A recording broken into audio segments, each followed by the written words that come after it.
Hello বন্ধুরা, অনেকজনাই অনেক রকম কমেন্ট করে বলেছে ভাই এই কালী পুজোর মেলাটি আসলে কোথায় করে হয়। তো আজকে পুরো এই ভিডিওটিতে বলে দেব। তার আগে আমার চ্যানেলে নতুন হয়ে থাকেন তাহলে প্লিজ একটা সাবস্ক্রাইব, লাইক, কমেন্ট করতে ভুলবেন না। তো এই কালী পুজোর মেলাটি আসলে মুর্শিদাবাদ দেইপুর চর এলাকাতে হয়। ডিসেম্বর মাসের 9 তারিখ থেকে চালু হয়। শুধুমাত্র 3 দিনের জন্য এই মেলাটি থাকে।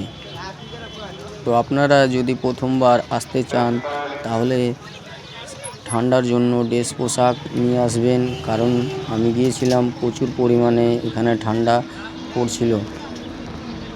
তো এখানে অনেক দূর দূর থেকে মানুষ আসে, যেমন মালদাহা, বীরভূম, জিয়াগঞ্জ, মুর্শিদাবাদ,